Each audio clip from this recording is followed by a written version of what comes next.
Spoiler season for Final Fantasy is officially underway, and we're going to talk in today's video about everything you need to know about collecting the set before we actually dive into talking about the cards. So let's jump into the video.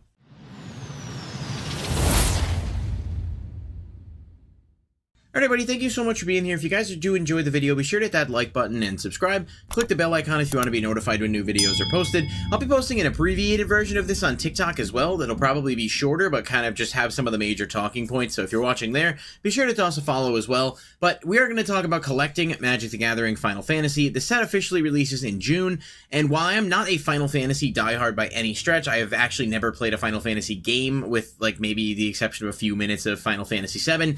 I do really like some of the character design, and from everything I've ever heard talking to people who are big fans, it's a really cool series. So for me, I'm excited about the new cards, kind of seeing how they come together, and just based on some of the spoilers that we've seen yesterday at PAX East, I'm excited to dig into talking about those cards. So over the next couple of days, I'll be doing a couple of longer form videos, and then also some shorts talking about individual cards I want to focus on, but we'll get into that a little bit later. So there's a really cool trailer for this. I'm not going to play that here for copyright purposes, but you can find it on Magic's official YouTube, so if you want to watch the trailer. I do like when they do these game trailers. I wish, not game trailers, but set trailers. I wish they did more of them back in the style of like War of the Spark, because those are just super cool designs. But I understand that not every set's going to get that. So what this article is going to talk about, though, and what I'm going to cover mainly from it, is what to know, the different types of products, and maybe what's worth getting, what's worth not, all wrapped up into a neat little, brief video. I've been doing one of these for every set, and people seem to like them, so Magic the Gathering Final Fantasy is an exciting release for fans of Magic and Final Fantasy alike. The set releases on June 13th and is available for pre-order now at your local game store. Online resources like Amazon and elsewhere Magic products are sold. Now, many of you may know that the pre-orders have gone absolutely haywire for a lot of these products. The Commander decks, are supposed to be $70 MSRP. Most of them are around like $100. The Cloud decks like $150, and that's not taking into consideration the collector's edition version of these decks. And while play boosters are somewhat easy to find pre-orders at a decent-ish price, collector boosters have jumped the shark completely to the point where they're like $600, and the MSRP is supposed to be like, I think, $350. So just a completely wild west out here with this. Your best bet in this weird case, I can't believe I say this, is going to be checking like your local Walmarts, Targets, Barnes & Noble, etc. if you're interested in collector boosters, because they will likely have them at MSRP. It'll probably be like $35 for a collector booster versus whatever you're going to be buying it on the secondary market, unless, things drop as the set comes out. But given the property and the IP, I don't know that that's likely.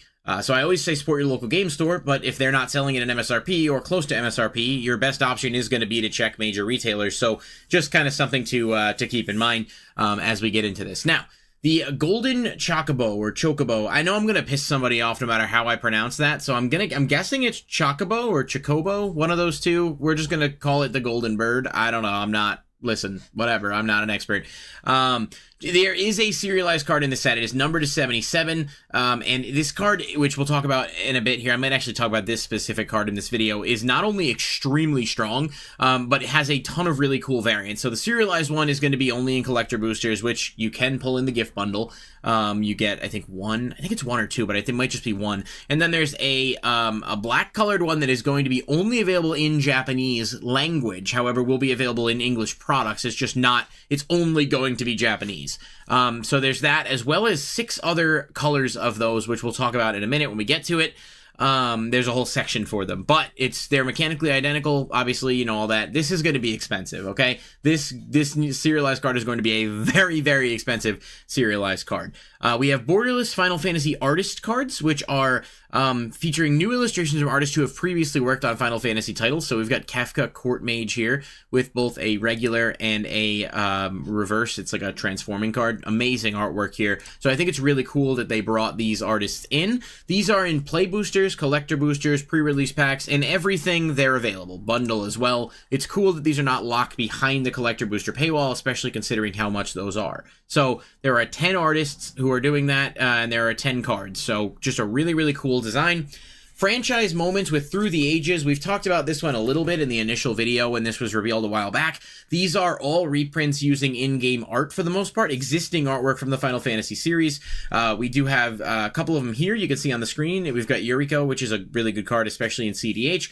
We also know Ancient Copper Dragon. We talked about that previously. Really good reprint. There's a few other big ones that we'll talk about in some of our upcoming videos, but I know Atraxa Grand Unifier and what was the other one? I'm blanking off the top of my head because it's not actually pictured here. Atraxa Grand Unifier, and I think it was Nyx Bloom Ancient. Two incredibly good reprints, also part of this. And this Through the Ages will be similar to a Strixhaven Mythical Archive type thing.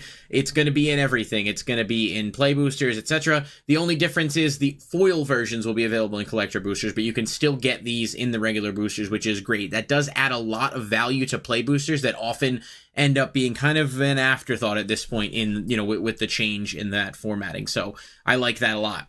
We've got the Borderless character cards. These are kind of cool too. They have the number in the background. We talked about these in the initial video. They're really cool. Non-foil and traditional foil will be in the play boosters and collector boosters, and then Surge foil will be in collector boosters. As someone who doesn't really care that much about Surge foil, I'm actually kind of cool with that. That's cool that there's something exclusive, but those don't really do much for me anyway, so not really all that bummed out about it up to this point.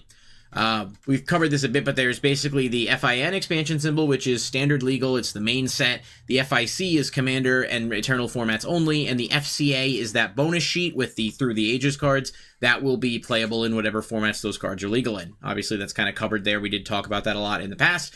The play booster, collector booster, etc. $37.99 is what the collector booster is supposed to cost. But if you take like a collector booster box, what they're going for right now, and divide it out, they're pretty high up there.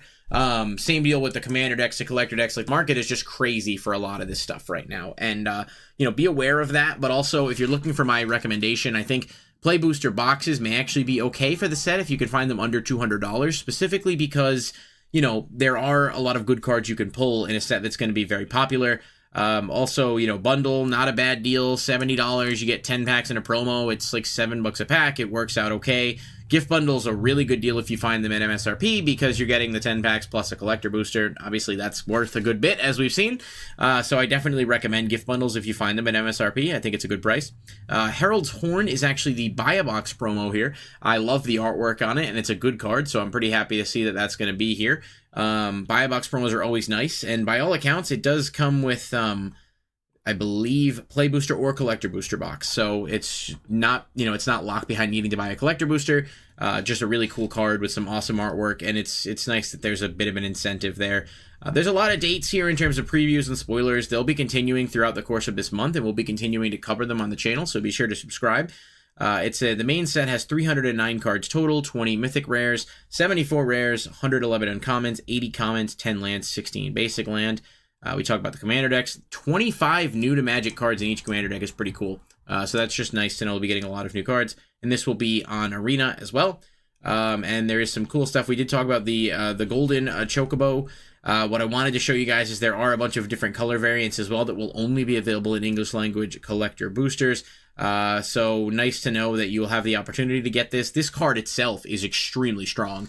You may look at the top card of your library at any time. You can play lands and cast bird spells from the top of your library. If a land or bird you control entering the battlefield causes a triggered ability of a permanent you control to trigger, that ability triggers an additional time. So a really, really strong card. I'm hopeful that with the birds that have come out in recent sets, and some we're going to get here, bird, you know, tribal will actually be a thing. But these neon ink variants of these birds are just really, really cool. And hopefully, you know, they'll have some value and give a little bit of incentive without being crazy. And then, of course, this one here, non-foil and traditional foil borderless copies of the card will be available in all boosters. There is, of course, this one we talked about here. This black traveling Chocobo is available in all languages of collector boosters, but is only in Japanese. So that's pretty cool, and it has something to do with, you know, the artists and the fastest ones from the minigame. Like I said, I'm not claiming to be an expert on Final Fantasy, but I know there is a bit of a callback for it. The basic lands, too, there are some pretty cool lands here. It looks like, for the most part, these lands will be relatively available everywhere. And so it's not going to be like a case like Dragonstorm where you have, like, the eye lands locked behind the collector boosters, which is nice. And obviously the Through the Ages, oh, there's the Atraxa, actually, it is on the article now. So this is just an incredible card. This card is incredibly good, obviously, but the artwork is unreal. And there's just a lot of the really cool artist cards that you have here. So my recommendation, for those of you wondering, is I do think the set's going to be extremely cool. I also think the fact that we are getting adventure lands is going to be a really, really interesting. It looks like there will be a full cycle of them.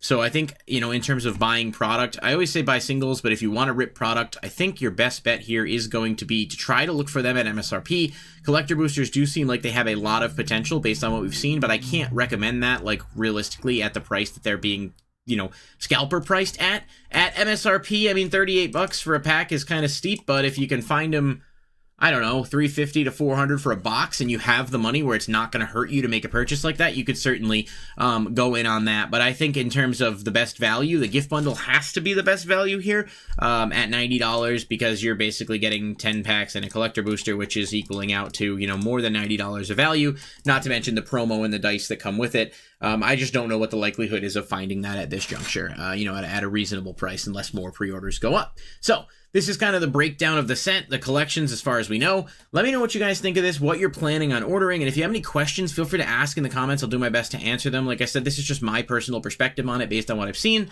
But stay tuned to the channel, because we have a bunch of new videos coming with actual coverage of new cards, which is the real meat and potatoes of the set. I'll catch you guys in the next video.